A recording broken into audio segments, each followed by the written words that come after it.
Una vez más, queridos hermanos y amigos, es con profunda alegría que les saludamos para continuar con nuestro estudio Cristo en el Santuario. Nuestro tema en esta oportunidad se titula Un mapa en el santuario. ¿Por qué necesitamos un mapa? ¿Por qué Dios dejó en el santuario un mapa?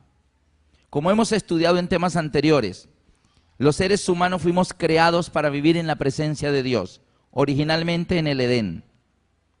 A raíz del pecado, la relación con Dios fue interrumpida y por nuestro bien fuimos sacados de la presencia de Dios, porque los seres humanos en pecado, en la presencia de Dios, moriríamos. Así que fuimos expulsados y estamos lejos. Es por eso que Dios ha trazado un plan para que usted y yo volvamos un día a estar en la presencia de Dios. Por eso Jesús en cierta ocasión llegó a decir, registrado en San Juan 14:6, yo soy el camino, la verdad y la vida. Nadie viene al Padre sino por mí. Y es ese camino el que está en el santuario, el camino de regreso a Dios. Para todos aquellos que queremos volver a Dios, para que podamos estar aquel día en el mar de vidrio, como lo presenta Apocalipsis, en medio de aquel grupo de vencedores. Para que podamos hacer parte de aquel grupo privilegiado que dice Apocalipsis 22:4, y verán su rostro. ¿Les gustaría ver el rostro de Dios? Moisés veía a Dios cara a cara, pero velando su gloria. Dijo, muéstrame tu gloria. Pero Apocalipsis 22:4 dice que el pueblo redimido, aquellos que gracias a la sangre derramada del Cordero en la cruz, seamos limpiados y llevados nuevamente a la presencia de Dios. ¿Quieres ir? ¿Quieres estar ahí? Así que si Jesús dice yo soy el camino y nadie viene al Padre sino por mí, ese camino debe estar en algún lado. Y tomando también algo de los temas anteriores, todo lo que estaba en el santuario era de una manera simbólica, mostrando las distintas etapas del plan de salvación. De una manera que, a través de símbolos, Dios nos muestra cómo nos salva. Los distintos pasos, las distintas etapas del plan de salvación. El santuario fue dado a los antiguos, desde los tiempos de Moisés, para que el pueblo de Israel viera a través de un sistema como en maqueta, como en miniatura, el gigantesco plan de salvación de Dios por la raza humana. Amén.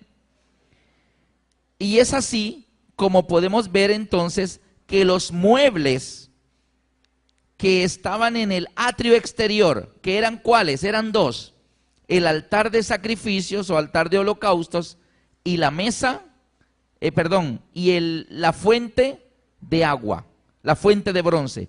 Estos dos muebles en el atrio exterior representan etapas del plan de salvación que se ejecutarían en la tierra a la vista de los hombres. Estaba determinado que el Cordero moriría en la tierra a la vista de los hombres.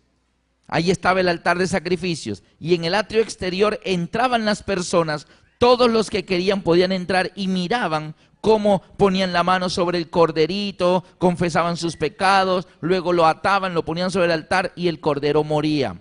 Y todas las personas lo veían. Sucedía a los ojos humanos, delante de los ojos humanos. Y luego venía la fuente de agua. ¿Qué parte del plan de salvación tiene que ver con agua?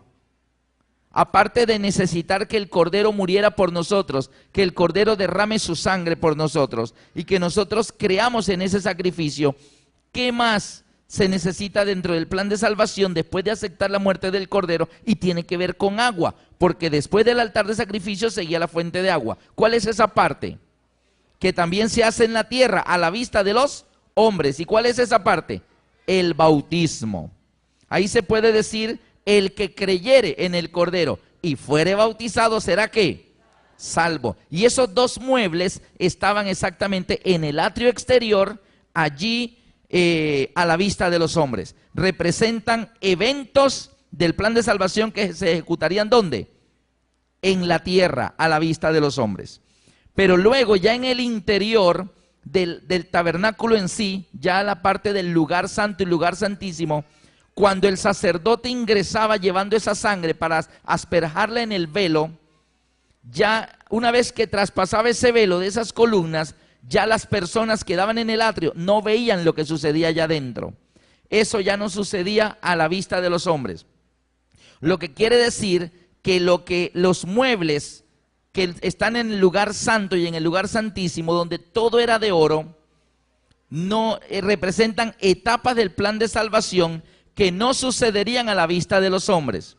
No serían eventos del plan de salvación que se harían en la tierra, sino que se harían ¿dónde? En el cielo.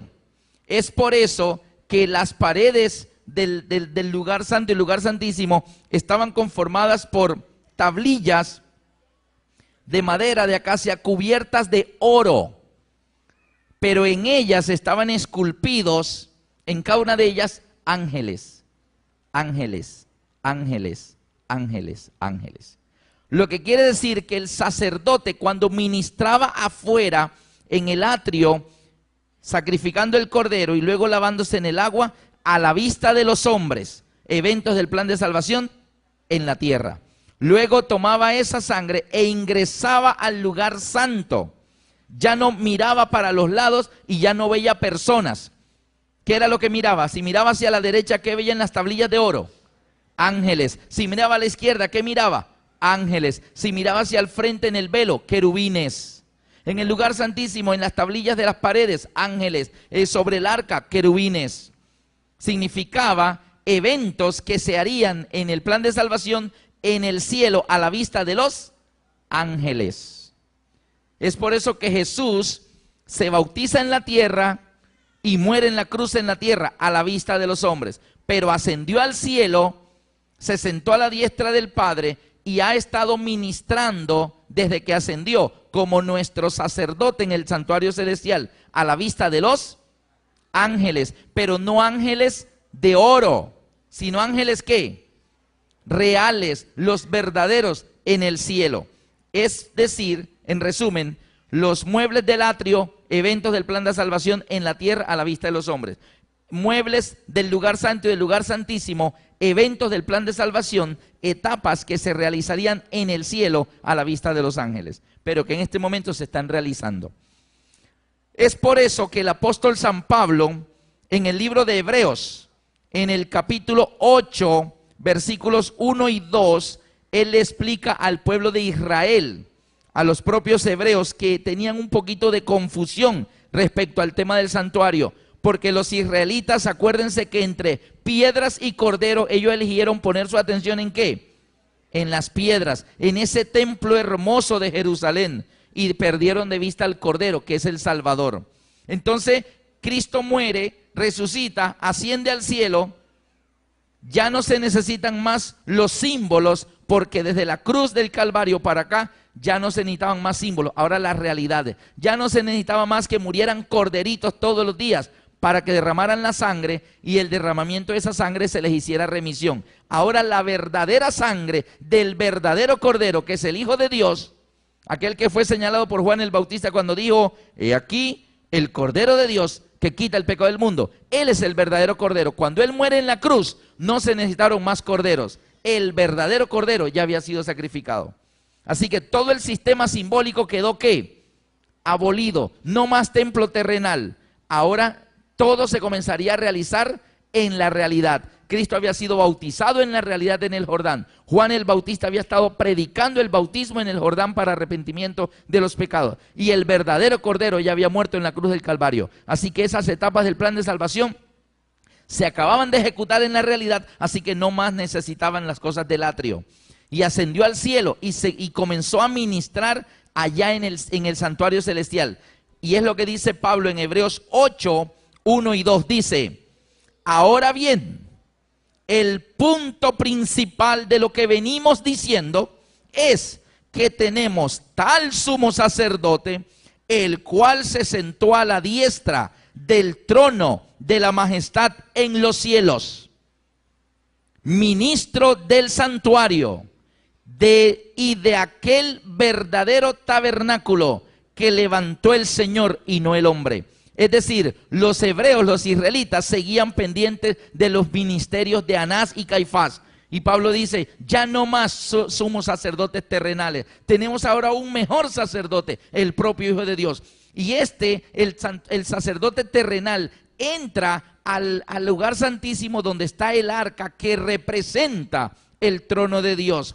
Querubines de oro que representan a los ángeles, y la Shekinah, la gloria de Dios, que representa la presencia de Dios. Pero dice, no, ahora tenemos un verdadero sacerdote, ministro del santuario. ¿De cuál? El verdadero. Acuérdense que este solo era un modelo. Moisés le dijo, Dios, hágame un santuario, yo habitaré en medio de ellos, conforme al modelo que yo te muestre, así lo harás. Así que le mostraron el celestial y él lo hizo en pequeñito en la tierra, pero el verdadero es el celestial. Y Cristo es nuestro verdadero Cordero y nuestro verdadero sumo sacerdote. Y dice Pablo aquí que él es ministro del santuario, de aquel verdadero tabernáculo que levantó el Señor y no el hombre. Y en el 1 dice que él se presentó en el cielo mismo, no en un santuario que representa, sino en el propio cielo. Y dice que se sentó ¿dónde? A la diestra del trono, el verdadero trono. O sea, Jesús no está en el cielo delante de un arca que representa el trono de Dios. Cristo Jesús, nuestro sacerdote y nuestro Salvador, está literalmente delante del trono de Dios. No delante de una Shekinah que representa la presencia de Dios. Él está directamente de la presencia de su Padre. El Padre no está en medio de dos querubines de oro, no. Él está en medio de dos querubines vivos, verdaderos, que son amigos de Jesús. Amén. Así que ya Jesús está en las etapas reales del plan de salvación, de los cuales el santuario terrenal eran ¿qué? Símbolo. Eso es lo que viene diciendo. Y lo dice Hebreos 9.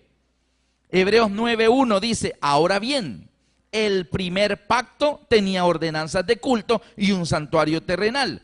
Y ahí explica cómo estaba dispuesto el santuario, que el lugar santo, que el lugar santísimo, que en el santo habían esto y estos muebles.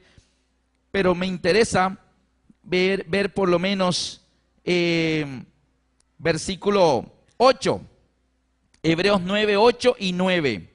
Hebreos 9, 8 y 9 dice, dando el Espíritu Santo a entender con esto, que aún no se había manifestado el camino al lugar santísimo, entre tanto que la primera parte del tabernáculo estuviera en pie. Fíjense ustedes que mientras estuviera el templo de la tierra, el santuario terrenal, no se había manifestado el camino. Todo era con símbolos, corderitos, corderitos, corderitos. Cuando vino Cristo a la tierra, Él es el verdadero camino. Se manifestó el camino de regreso a Dios. ¿Dónde está Dios en el santuario? En el lugar santísimo, en medio de los querubines. Entonces lo viene diciendo allí, versículo 8, dando el Espíritu Santo a entender con esto, que aún no se había manifestado el camino al lugar santísimo, o sea, el camino para volver al Padre. ¿No es eso lo que ustedes quieren? ¿Quieren volver al Padre, sí o no? ¿Y qué dijo Jesús en Juan 14:6? Yo soy el camino, la verdad y la vida. Nadie viene al Padre. ¿Y dónde está el Padre? En el lugar santísimo. Nadie viene al lugar santísimo sino por mí. Así que no se había manifestado el camino al lugar santísimo. Entre tanto que la primera parte del tabernáculo estuviese en pie. Versículo 9. Lo cual es símbolo para el tiempo presente, según el cual se presentan las ofrendas y sacrificios que no pueden hacer perfecto en cuanto a la conciencia al que practica este culto. Todo era un sistema de símbolos. Amén. Así que eso era lo que era prácticamente el santuario terrenal. Todo un sistema en miniatura simbólico del verdadero plan de salvación, el que ejecuta Cristo en los lugares verdaderos de la tierra. ¿Está bien? Y en el cielo. Así que si todo esto es simbólico y nos habla de caminos, vamos a ver qué caminos hay en el santuario y a dónde nos muestran esos caminos que debemos ir. Desde los tiempos de David, ya David alcanzó a ver en el santuario lo que allí había. En el libro de los Salmos, capítulo 68, Salmos 68 y versículo 24. David descubrió algo allí. Salmo 68, 24 dice: vieron tus caminos, oh Dios, los caminos de mi Dios, de mi rey en el santuario. ¿Qué descubrió David en el santuario? ¿Unos qué? Caminos. Vieron tus caminos, oh Dios, los caminos de mi Dios, de mi rey en el santuario. Ahí hay unos caminos. Noten que el pecador está lejos de Dios. ¿Dónde está Dios? En el lugar santísimo, en medio de los querubines en el arca. Ahí era donde nosotros vivíamos antes, pero por el pecado fuimos expulsados. ¿Qué quiere Dios? Que volvamos. Venid a mí, dice el Señor, todos los que estéis trabajados y cargados, yo os haré descansar. Y ayer ya estudiamos cómo es que podemos volver, remitiendo nuestros pecados por el derramamiento de la sangre del Cordero. Así que hay unos caminos. Ahora bien, si hay unos caminos, generalmente nosotros descubrimos los caminos en los mapas. Es un mapa donde uno abre y dice, estoy aquí en Saravena, estoy aquí en Bucaramanga, estoy aquí en Bogotá, o estoy aquí en Barranquilla. Y tú te ubicas ¿dónde? Donde estás en el mapa. Voy para tal parte. Uy, mira todo lo que tengo que recorrer. Ah, mira todo lo que tengo que recorrer. ¿Por dónde tengo que salir? Bueno, tengo que tomar por aquí, por aquí. Ok. Y tomamos el camino y vamos en el vehículo y de repente, ahí, dice, ¿dónde estamos? Ah, estamos aquí. Ay, no hemos avanzado mucho. Todo eso nos falta, sí. Y sigues avanzando y vuelves a mirar. Oh, mira, ya vamos por aquí. Bueno, ya vamos avanzando, ya falta menos. Y así sucesivamente. Hasta que tú dices, ya voy llegando. Ya falta poco, ya me falta un poquito. Pero lo vas señalando, ¿qué? En el mapa. Yo recuerdo en nuestro viaje a Australia con la familia hace 2 años. Nosotros tomamos el vuelo en Bucaramanga. Bucaramanga, Bogotá, 1 hora de vuelo. Bogotá, Buenos Aires, 7 horas. Buenos Aires, Santiago de Chile, 2 horas. Santiago de Chile, Nueva Zelanda, o Auckland, Nueva Zelanda, 14 horas de vuelo. Y de Auckland, Nueva Zelanda a Sydney, 3 horas. 27 horas de vuelo.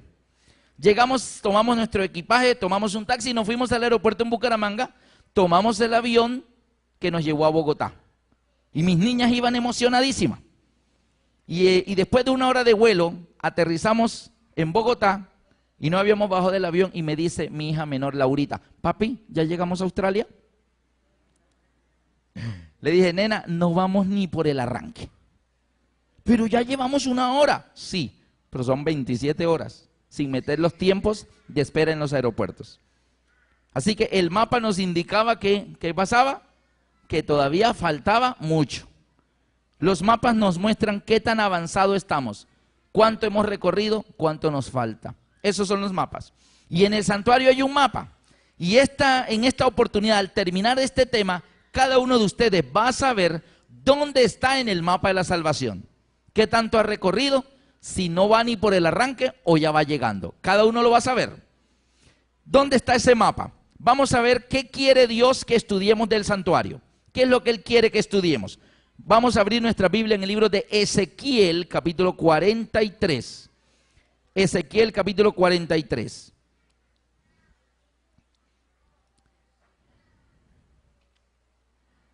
Ahora bien, según vimos en los temas anteriores, ¿qué es lo que nos está separando de Dios?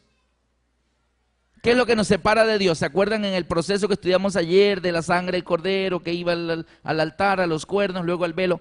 Y en últimas, ¿qué es lo que nos separa de ver a Dios, de volver a estar en su presencia? ¿Qué es? Esa cortina llena de pecados, esa barrera, porque vuestros pecados han hecho separación entre mí y vosotros, es lo que dice el Señor. ¿Está bien? Entonces, Ezequiel 43, en el versículo 6 al 11, Dios le da una instrucción al profeta Ezequiel cómo explicarle al pueblo de Dios lo del santuario. Cómo Dios quiere que estudiemos el santuario. Dice Ezequiel 43, 6, y hoy uno que me hablaba desde la casa, un varón estaba junto a mí y me dijo, hijo de hombre, este es el lugar de mi trono, el lugar donde posaré las plantas de mis pies, en el cual habitaré entre los hijos de Israel para siempre. y nunca más profanará la casa de Israel mi santo nombre. Ni ellos, ni sus reyes, con sus fornicaciones, ni con los cuerpos muertos de sus reyes en sus lugares altos. Porque poniendo ellos su umbral junto a mi umbral, su contrafuerte junto a mi contrafuerte, mediando solo una pared entre mí y ellos, han contaminado mi santo nombre con sus abominaciones que hicieron, por tanto los consumí en mi furor. No sé cuántos de ustedes han tratado de vencer el pecado, de quitar esa pared de en medio para al fin tener intimidad con Dios. ¿Lo han tratado? ¿Han intentado? ¿Y hemos logrado la victoria? A veces sí, a veces no, ¿cierto? En el tema de mañana vamos a estudiar la purificación de los santuarios. En el tema de mañana vamos a ver la clave para vencer el pecado. Si alguno de ustedes está interesado en vencer algún pecado, no pierda el tema de mañana. Mañana la Biblia dice la clave para vencer ese pecado difícil de abandonar. La Biblia lo dice. Pero el Señor dice aquí que su pueblo ponía su umbral junto a mi umbral, dice él, su contrafuerte junto a mi contrafuerte, es decir, el pueblo de Dios luchando para llegar a estar pegadito a Dios, pero en últimas mediaba entre ellos, ¿qué? Una pared, y una pared hace una gran separación. Mira, ¿cuánta distancia separa a un hombre que está en la cárcel de la libertad? ¿Saben cuánta distancia lo separan de la libertad? 30 centímetros. 30 centímetros lo separan de la libertad. ¿Y qué son esos 30 centímetros? El grueso del muro de la cárcel. Solo 30 centímetros y sería libre, pero esos 30 centímetros es una pared que no lo deja ser libre.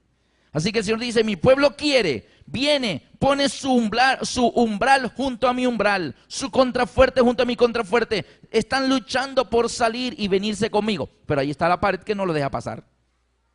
Y ahí estamos, nada que logramos la victoria.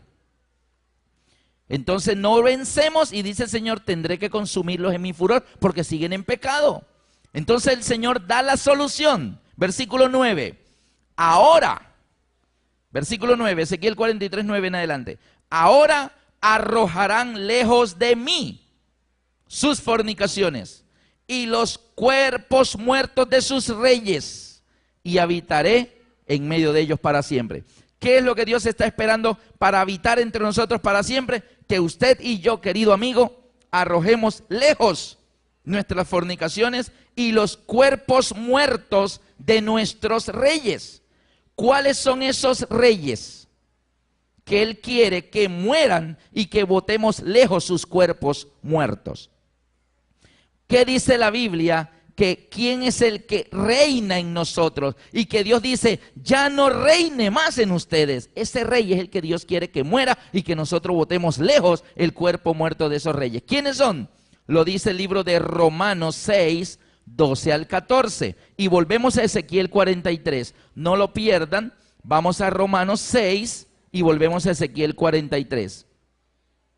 Romanos 6, 12 al 14, dice en Ezequiel que arrojemos lejos los cuerpos muertos de nuestros reyes. ¿Cuáles reyes? Dice Romanos 6, 12 al 14, no reine pues, ¿quién? El pecado en vosotros. No reine más el pecado en ustedes. O sea, no dejen que el pecado siga siendo rey en sus vidas. Que muera el pecado y botemos lejos los cuerpos muertos de esos reyes. Dice, no reine pues el pecado en vuestro cuerpo mortal, de modo que lo obedezcáis en sus concupiscencias, ni tampoco presentéis vuestros miembros al pecado como instrumentos de iniquidad, sino presentaos vosotros mismos a Dios. Pero ¿cómo me voy a presentar a Dios si hay una pared que no me deja pasar? Ahora vamos a ver por qué. Presentaos vosotros mismos a Dios como vivos de entre los muertos, y vosotros mismos y vuestros miembros a Dios como instrumentos de justicia, porque el pecado no se enseñoreará más de vosotros, pues no estáis bajo la ley, sino bajo la gracia. Queridos amigos, no reine pues el pecado en vosotros, sino que Ezequiel nos dice que arrojemos lejos los cuerpos muertos de nuestros reyes. Usted dirá, muy fácil decirlo, Lascarro. ¿Y cómo hago para que el pecado se muera y lo bote yo lejos? No pierdas el tema de mañana, la purificación de los santuarios. Hoy seguimos con el mapa. ¿Dónde está la ruta que debemos seguir para ser salvos? Dice Ezequiel 43:9, ahora arrojarán lejos de mí sus fornicaciones y los cuerpos muertos de sus reyes, y habitaré en medio de ellos para siempre. Versículo 10, tú, le dice Dios a Ezequiel, al predicador, tú hijo de hombre, muestra a la casa de Israel esta casa. ¿Cuál es la casa que Dios quiere que el predicador Ezequiel le muestre al pueblo de Israel? ¿Cuál es la casa? ¿Ah? Tú, hijo de hombre, muéstrale a la casa de Israel esta casa. ¿Cuál casa? Esa casa. La casa de Dios, el templo, el santuario. ¿Se acuerdan? Harán un santuario para mí, yo habitaré en medio de ellos. Entonces el Señor le dice a Ezequiel, hijo de hombre, muéstrale a la casa de Israel esta casa. ¿Cómo Dios quiere que mostremos esa casa? Dice, muéstrale esta casa y avergüéncense de sus pecados. El Señor nos está diciendo que cuando veamos el santuario y veamos lo que allí sucede, vamos a sentir vergüenza por el pecado. Usted dirá, pero claro, el pecado da vergüenza. Déjeme decirle que hoy en día hay personas que están orgullosísimos de sus pecados. ¿Conocen personas que están orgullosos de sus pecados? Saben que son pecadores, saben que están haciendo mal y dicen, a mucho honor.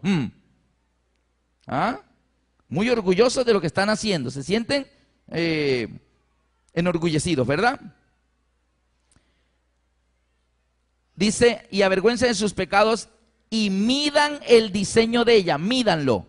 Hay que saber las medidas del santuario para entenderlo más. Versículo 11. Y si se avergonzaren de todo lo que han hecho, hazles entender el diseño de la casa, su disposición, sus salidas, sus entradas, todas sus formas, todas sus descripciones, todas sus configuraciones y todas sus leyes, y descríbela delante de sus ojos para que guarden toda su forma y todas sus reglas y las pongan por obra. Pregunto, según esta lectura de Ezequiel, ¿cómo quiere Dios que estudiemos el tema del santuario? ¿Por encimita o bien detallado? ¿Cómo será?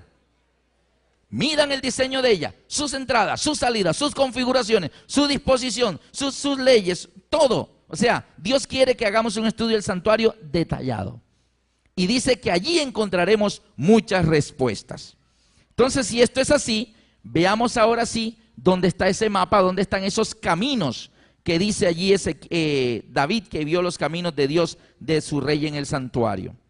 Primero que todo, en el santuario, cuando el pueblo de Israel lo armaba, ellos ponían la parte de la puerta siempre hacia el oriente, por órdenes de Dios. Y el tabernáculo, todo lo que era la cortina esa de color blanco que cubría todo lo que era, encerraba lo que era el atrio, medía de largo 100 codos por 50 codos. Era rectangular, 100 por 50. La puerta debía mirar hacia el oriente. Ahora bien, 100 codos por 50. ¿Qué hacían luego ellos? Disponían de esos 100 codos por 50 y lo dividían en dos grandes secciones. 50 por 50 y la otra sección de 50 por 50. Y esas dos secciones de 50 por 50, cuadrado perfecto, lo buscaban el centro de cada uno de ellos dos. El centro de la primera parte y el centro de la segunda parte. Y adivinen qué iban en esos dos centros de los dos lugares. 2 altares. Los únicos 2 altares que había en el santuario iban ubicados exactamente en el centro de cada uno de los dos cuadrados perfectos de 50 por 50. En el primero, en ese centro, el altar de bronce o altar de holocaustos, que medía 5 codos por 5 codos. Y en la segunda parte, del otro lado, el segundo centro, del segundo cuadrado perfecto, de 50 codos por 50 codos, en ese centro iba el otro altar, solo habían dos altares, el altar de holocaustos y el altar de incensario. El altar de holocaustos de sacrificio era de bronce y el altar del incensario que iba en el lugar santo era de ¿qué material? De oro. Así que, y medía un codo por un codo. ¿Está claro hasta ahí? Seguimos. Ahora, cuando ellos ya tenían allí ese centro del altar de incensario, ¿qué era lo que iba exactamente detrás del altar de incensario? El velo que separaba el lugar santo del lugar santísimo. Así que ellos sabían que de allí en adelante para atrás era el lugar santísimo, que medía 10 codos por 10 codos. Del velo para atrás, el lugar santísimo. ¿Qué quedaba del velo hacia adelante? El lugar santo. Y de esa manera armaban ellos todos los muebles, pero los dos altares quedaban exactamente en el centro. ¿Qué representa el primer altar? El de 5 codos por 5 codos, el altar de sacrificios. Representa la muerte de Cristo Jesús en la cruz del Calvario. La muerte del Cordero por nosotros, por nuestros pecados. Y el segundo altar era donde iba el incensario. El incienso era un perfume que permanentemente estaba exhalando allí su fragancia y representa la gracia intercesora de Cristo por nuestros pecados. Recuerdan el tema de ayer que el sacerdote todos los días asperjaba en el velo la sangre y esa sangre se iba secando. ¿Qué pasa con la sangre cuando se seca? ¿Ah? ¿Huele a qué? Huele a feo. Entonces imagínate ese mal olor ahí permanentemente. ¿Y qué había detrás de ese mal olor? El arca y la presencia de Dios. ¿Y qué está diciendo Dios con ese símbolo? ¿Saben a qué me huelen sus pecados a mí?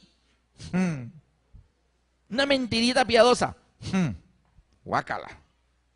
Y nosotros, ay Señor, una mentirita rosadita. Mentiritas grisecitas. Mentiritas blanquitas y le ponemos colores. Para Dios, ¿huelen a qué? A feo. Entonces el mal olor de nuestros pecados, esa barrera que nos separa de Dios y ese mal olor de nuestros pecados, ¿quién lo contrarresta? Cristo con su gracia intercesora. Él es olor fragante al Padre para que el Padre no huela nuestros malos pecados, sino que huela la gracia de Cristo y nos perdone. Por eso ahí estaba el perfume en el altar de incensario, contrarrestando el mal olor de nuestros pecados. Cristo muere por nosotros y luego viene interceder diciendo, Padre, no los mates, yo morí por ellos. Yo los voy a cambiar a ellos, ellos van a cambiar para poderlos atraer a vivir acá de regreso. Y el Padre dice, bueno hijo, vamos a esperar otro ratico, a ver si dejan de ser tan rogados y se entregan a Cristo y vienen a ser salvos. Y el Padre está esperando otro ratico por ustedes. Yo no sé cuánto va a esperar, porque hay un tema en la serie que se llama, hay una cuenta regresiva que está a punto de terminar, un tiempo de gracia que está a punto de terminar, el que entró, entró, el que se quedó, se quedó. Así que ahí tenemos cómo estaba distribuido el santuario. Ahora bien, el atrio exterior, como lo vemos allí, medía 100 codos por 50 codos, y estaba el altar de sacrificios y la fuente de agua. Y ya luego en el tabernáculo que medía 30 codos por 10 codos. Ahora, miren la proporción de tamaño del ancho del atrio de 50 codos y el ancho del tabernáculo en sí, del lugar santo y lugar santísimo, que es solo de 10 codos. ¿Está bien? O sea que el atrio es 5 veces más ancho que el tabernáculo, que el lugar santo y lugar santísimo. ¿Está bien eso? Ojo con las medidas, porque hay una lección allí. El Señor le dijo a Ezequiel, midan el diseño de ella y estudien sus entradas, sus salidas, sus disposiciones, sus configuraciones, todas esas cosas. ¿Está bien? Entonces de esa manera estaba allí colocado. Ahora, ¿por qué siempre la puerta hacia el oriente? Por lo siguiente, el culto pagano más diseminado de la antigüedad siempre fue el culto al sol. Y los pueblos paganos adoraban al sol cuando el sol estaba en el oriente, subiendo apenas en el amanecer. Entonces Dios le dijo a Moisés, hágame el santuario que la puerta dé hacia el oriente. ¿Para qué? Porque las personas que insistan en ser idólatras y adorar al sol, tendrán que mirar hacia el oriente y me tendrán que dar la espalda a mí. Y yo sabré que no quieren nada conmigo, porque son idólatras y están adorando al sol. Pero si esa persona se arrepiente y realmente quiere venir a mí y entrar al santuario para ser salvo con el corderito, entonces tendrá que entrar viniendo desde el oriente. Y al hacer esto, le está dando la espalda ¿a qué? Al sol. Así que lo que está diciendo Cristo con ese símbolo es: el que no es conmigo, contra mí es. El que conmigo no recoge, desparrama. No se puede adorar a Jehová y al sol a la vez. No se puede adorar a Dios y a Belial. No se puede servir a Cristo y a las riquezas. O sea, o estás conmigo o no estás conmigo, pero no a los dos. ¿Está bien? Por eso él decía, la puerta siempre al oriente. Porque si la persona quiere entrar, le está dando la espalda al oriente, le está dando la espalda a la salida del sol, al culto al sol. Pero si la persona quería adorar al sol, le daba la espalda a Jehová. ¿Está bien? Y eso ustedes lo encuentran explicado en Hechos 8. En Ezequiel 8 está la explicación de que ellos adoraban al sol dándole la espalda a Jehová. Muy bien, ahí están los muebles, ahí está la disposición del atrio y todas las cosas. ¿Dónde está el mapa allí? Resulta que acuérdense que son símbolos. Un mapa es una representación simbólica en un papel. Y en un mapa tú dices, oye, mira, estoy aquí. Y señalas un puntito. Mira, este es Colombia, mira, aquí vivo yo en Colombia. O dices, vivo en Estados Unidos, vivo en Nueva York. O mira, vivo en Miami. Y tú señalas en el mapa con el dedo ese puntico y es una representación en papel de la realidad. Tú no puedes decir, para decir estoy aquí, tomar el mapa, ponerlo en el piso y decir, ¿sí se da cuenta que estoy aquí? Tú no puedes montarte en el mapa. El mapa realmente es una representación gráfica en un papel del lugar en la realidad donde tú estás. Por lo tanto, el santuario es una representación gráfica de los distintos eventos de la vida espiritual de cada persona, porque acuérdese que en la realidad nadie entraba al santuario, ¿solo quién? El sacerdote, y al lugar santísimo el sumo sacerdote. Pero ¿sabe qué dice Pablo en el libro de Hebreos? Pablo en el libro de Hebreos dice lo siguiente. Busquen conmigo Hebreos en el capítulo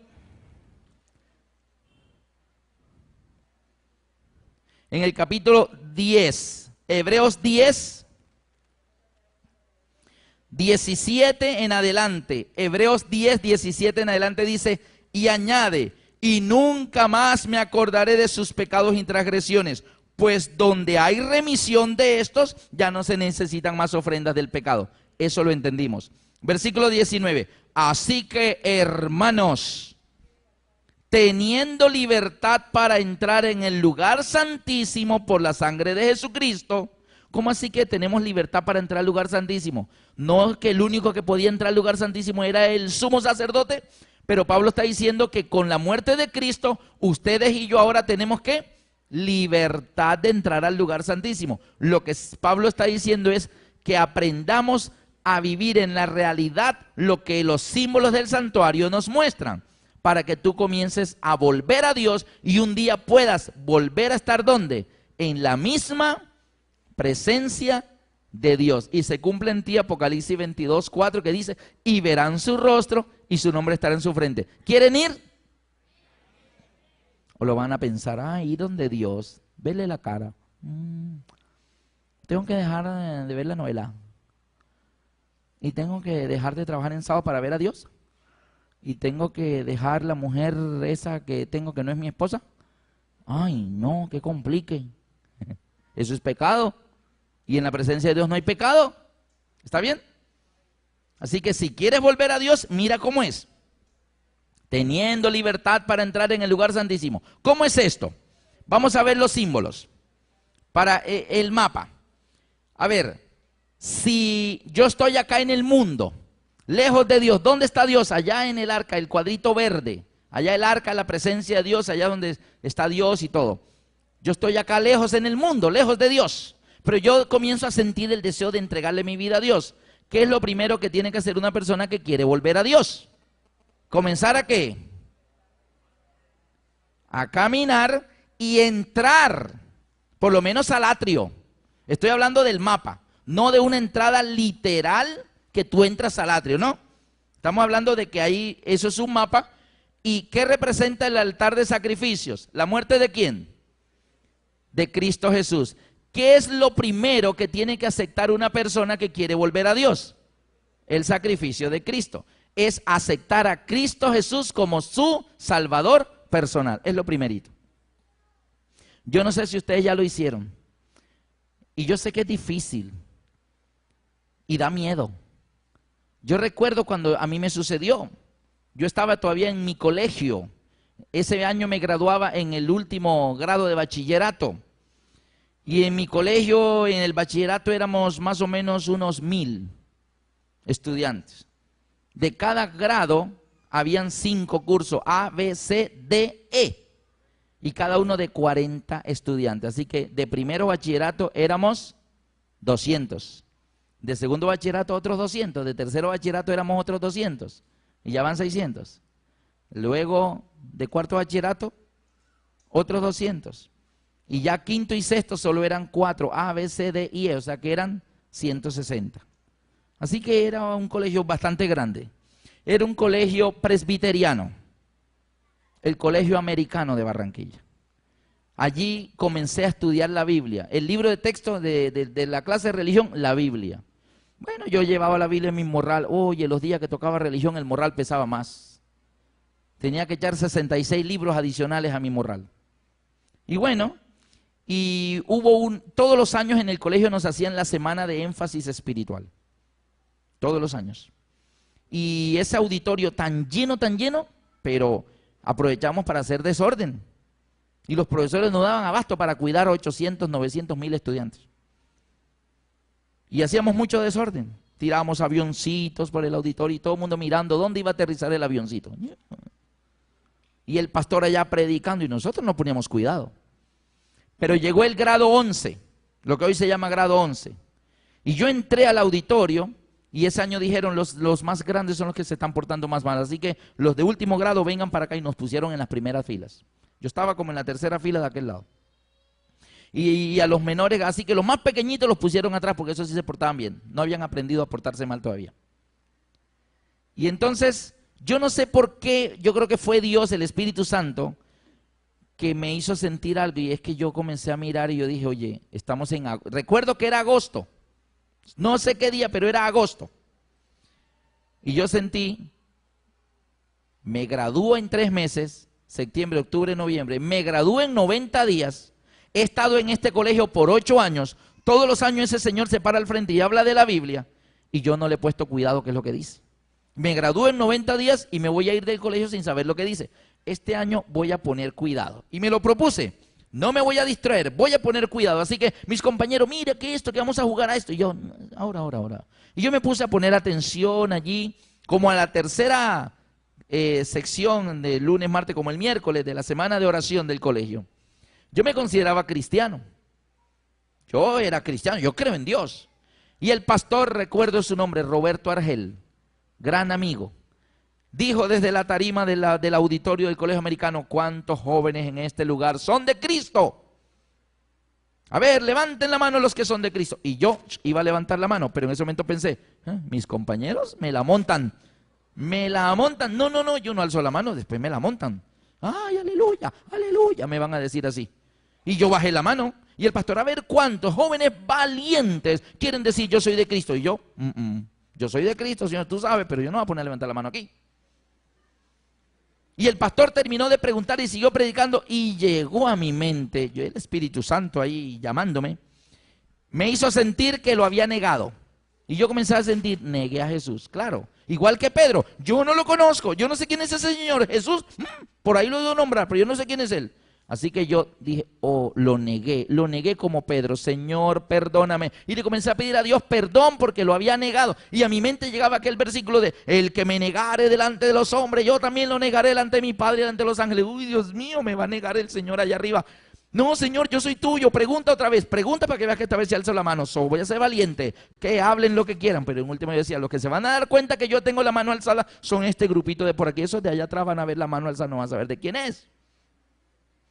Y yo decía, Señor, llama de nuevo, una vez más, por favor, llama, yo soy tuyo, Señor, por favor. Mire, pasaron como 2 minutos, pero a mí se me hizo como un siglo.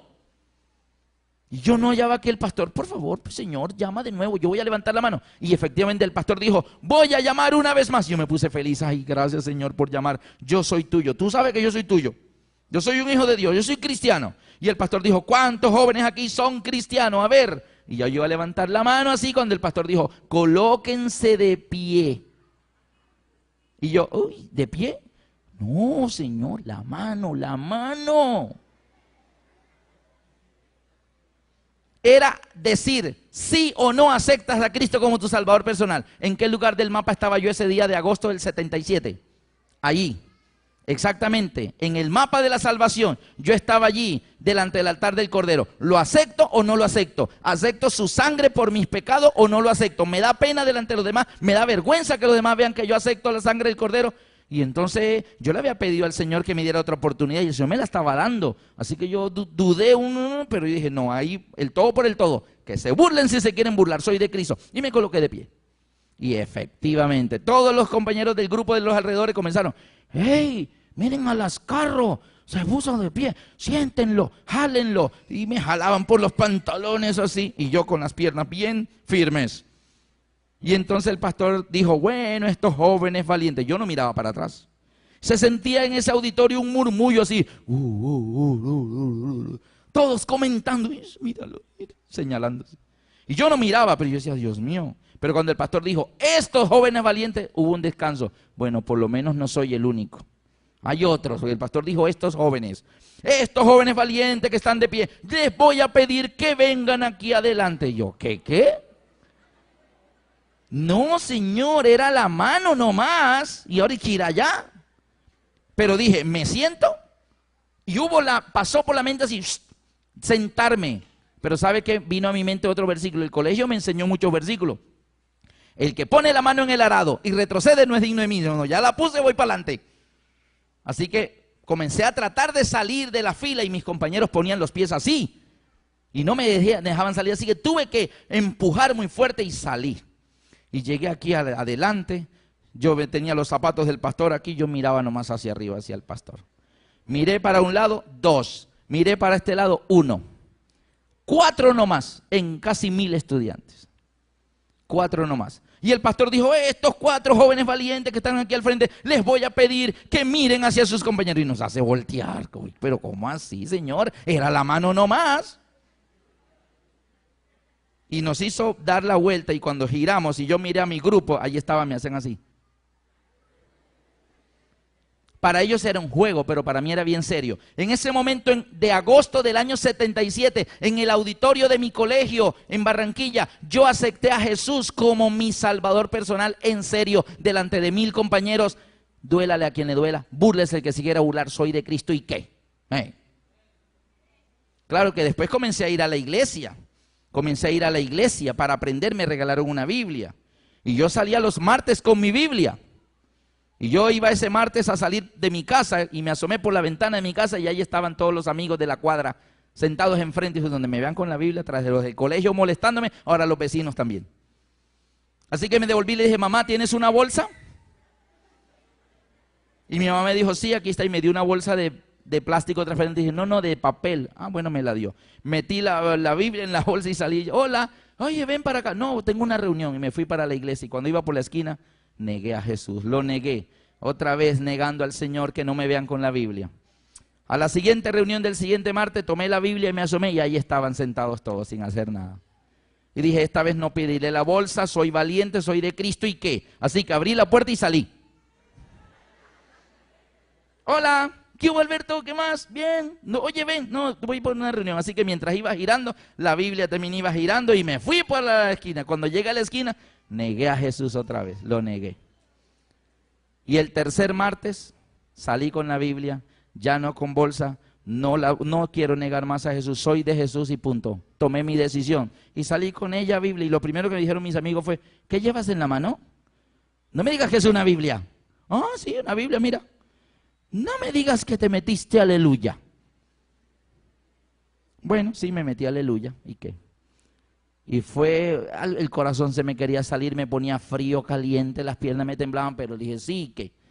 Mire, aceptar a Cristo como tu Salvador personal, el día que tú te colocas de pie en ese lugar y dices, soy de Jesús y yo quiero hacer aquella oración de, Señor Jesús, entra en mi corazón, te acepto como mi Salvador personal. Ese día tú estás en ese lugar del mapa. Estás frente al altar de sacrificio diciendo, yo acepto la sangre del Cordero. Amén. Pero luego comencé a asistir a la iglesia. Y de la iglesia presbiteriana me invitaron a la iglesia adventista y todo. Y comencé a estudiar la fe de Jesús. Noten que acepté a Cristo en agosto del 77. Y el 1 de abril, sábado, a las 7 de la noche, con 55 personas más, estábamos en una campaña evangelística, bautizándonos. Mi papá, mi mamá, 5 hermanos y 2 tías. Amén. Ese 1 de abril del 78, ¿dónde estaba yo en el mapa?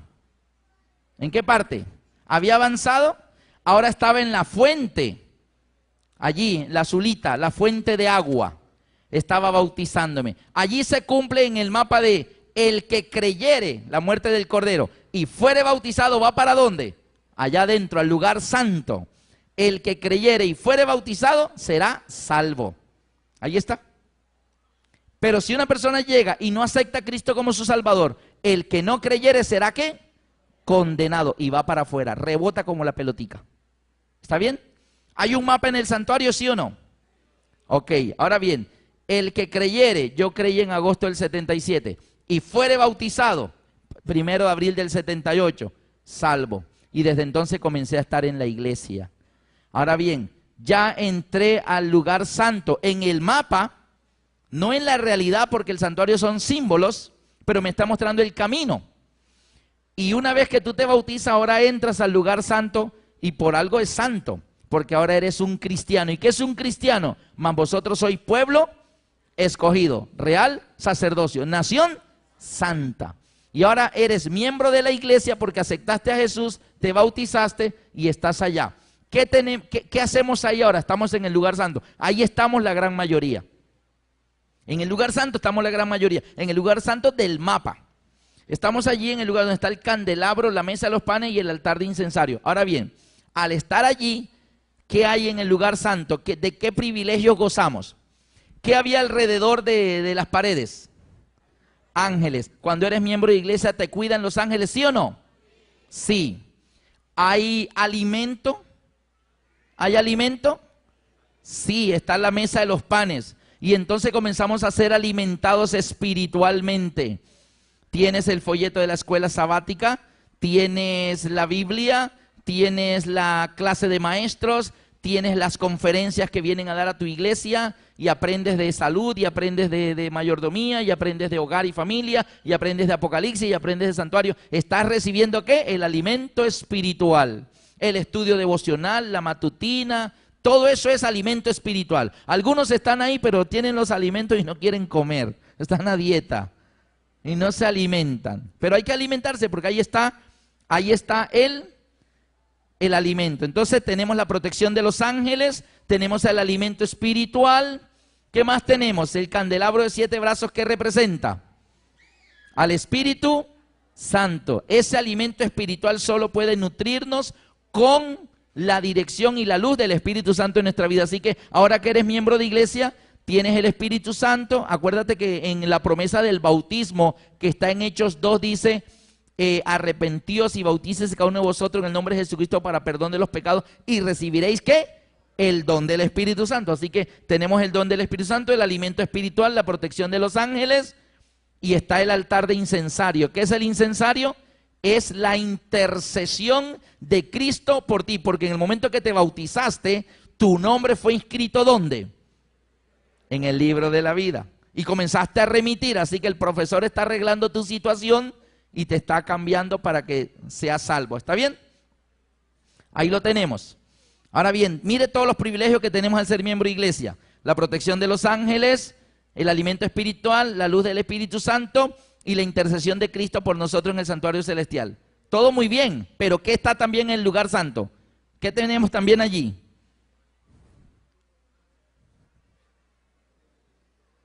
¿Qué es eso? El velo. ¿Y qué tiene el velo? Los pecados. Pregunto, miembro de iglesia, el alimento espiritual, la luz del Espíritu Santo, la protección de los ángeles, la intercesión de Jesús en el incensario, pero ¿ya vemos a Dios? ¿Ya estamos en la presencia de Dios? No, con todo lo que tenemos como miembro de iglesia allí en el lugar santo, ¿sabe qué? Sigue existiendo, mediando una pared entre usted y yo, dice el Señor. Es decir, todavía hay esa separación entre Dios y nosotros. Aunque somos miembros de iglesia, sigue el pecado presente en nuestra vida. ¿Sí o no? ¿O solo a mí? O sea que el camino de regreso a Dios termina en el lugar santo o va más allá. Va más allá. Por eso es que Pablo llegó a decirlo de esta manera, como dice en Filipenses 3, 13 y 14. Filipenses 3, 13 y 14, Pablo habla de ese recorrido de regreso a Dios y que él también lo estaba viviendo. Filipenses 3, 13 y 14 dice: hermanos, en ese recorrido de regreso a Dios, dice Pablo, hermanos, yo mismo no pretendo haberlo ya alcanzado, pero una cosa hago, olvidando ciertamente lo que queda atrás y extendiéndome hacia lo que está delante, prosigo a la meta, al premio del supremo llamamiento de Dios en Cristo Jesús. Es decir, Pablo ya viene haciendo este recorrido.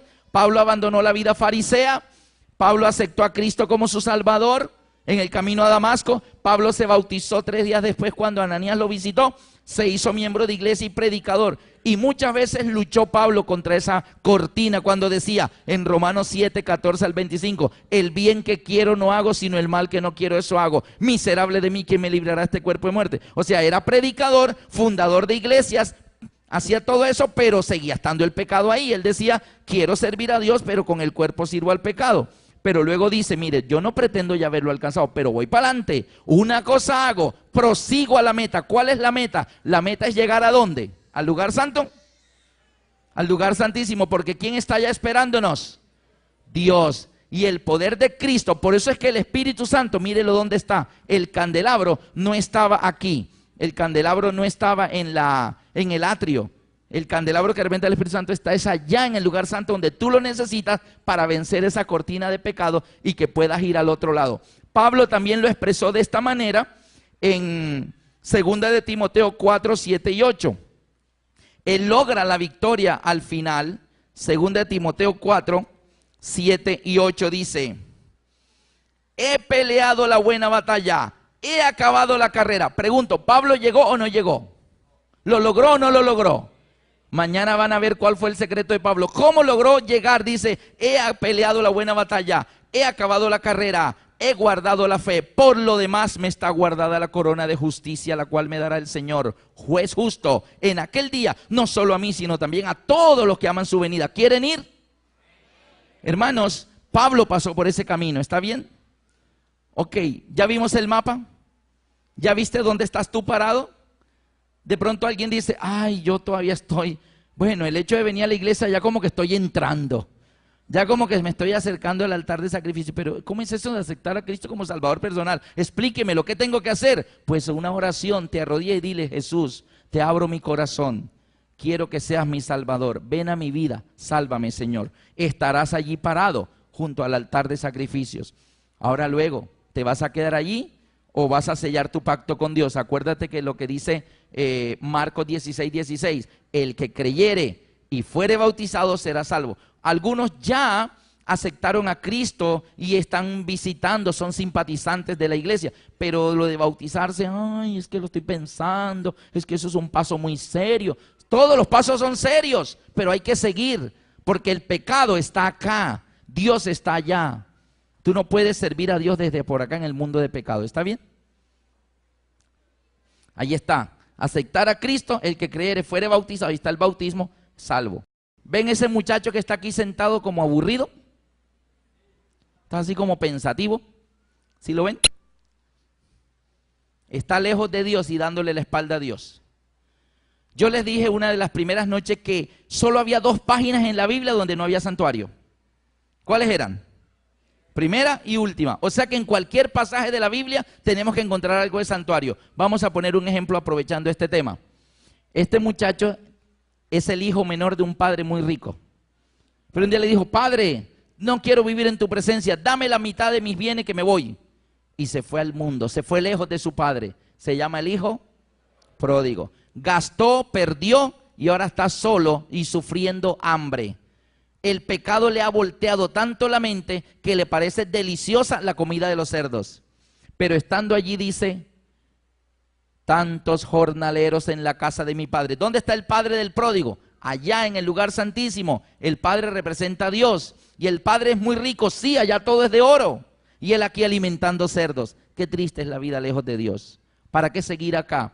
Pero este joven tomó la decisión y dijo, ¿cuántos jornaleros en la casa de mi padre tienen abundancia de pan? Y yo aquí perezco de hambre. Antes de seguir, ¿había abundancia de pan en la casa del padre? Pregunto, ¿en el atrio había alimento? ¿Qué alimento había en el atrio? En el atrio había algo que era alimento. Que una persona que perece de hambre, ahí tiene comida. O sea, desde el momento que traspasa el umbral de la casa de su padre, ya encuentra alimento. ¿Qué moría aquí? El cordero. ¿Y qué hacían con el cordero?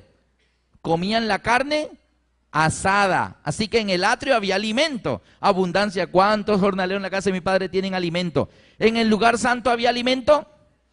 La mesa de los panes. Así que desde que tú comienzas tu recorrido de regreso a Dios, dejas de perecer de hambre, porque hay alimento desde el primer paso. Aquí muere el cordero, ahí tienes alimento. En el lugar santo está la mesa de los panes y tienes alimento. Y en el lugar santísimo hay alimento también.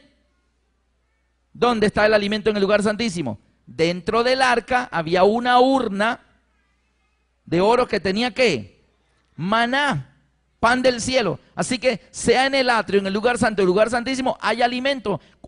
¿Cuántos jornaleros en la casa de mi padre tienen abundancia de pan? Y yo aquí, deseando la comida de los cerdos.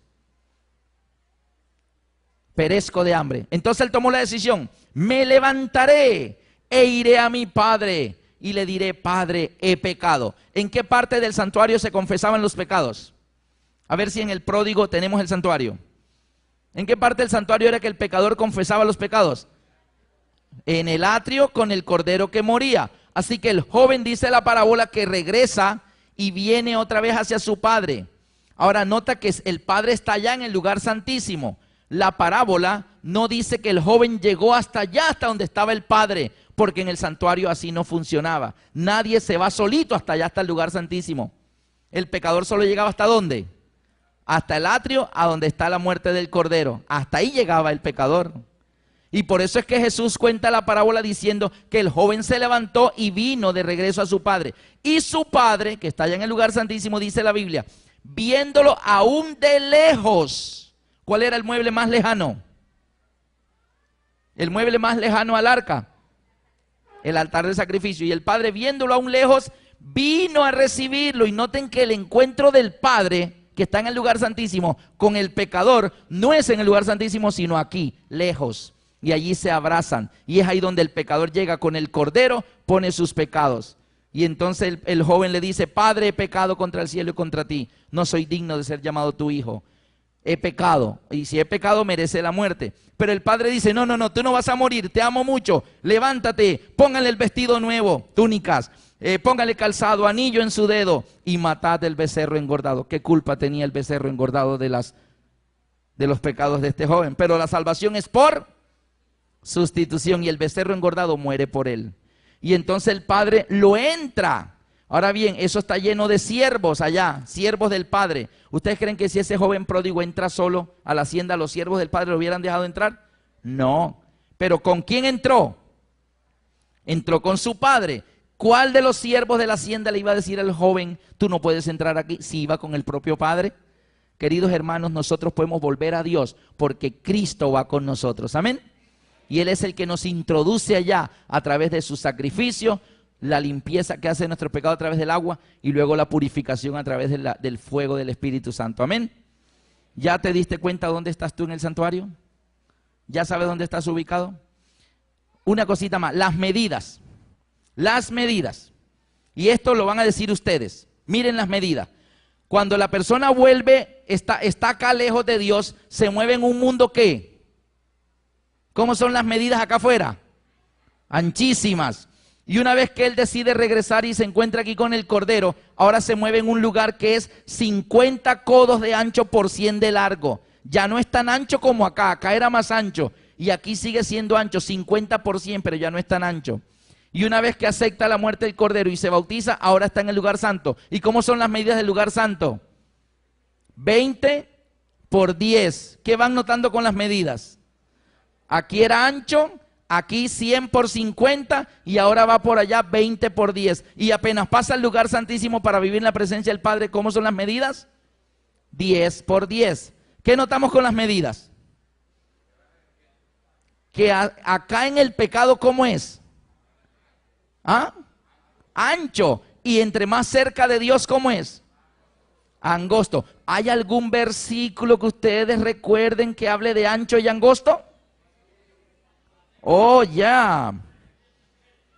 Mateo 7, 13 y 14. Ancho es el camino que va a la perdición y muchos son los que lo hallan. Y angosto el camino que va a la salvación y pocos son los que lo hallan. Amén. Así que aquí en el santuario tenemos el camino ancho y el camino angosto. Tú quieres volver a Dios, prepárate, el camino es angosto. Ay, a mí no me gusta, es que yo no sirvo para andar asustado. Bueno, entonces quédate en el mundo. Ahí está, el Padre viene, abandona su lugar y viene a encontrarse con su hijo allí para luego llevarlo allá. Las medidas, entre más lejos, más ancho.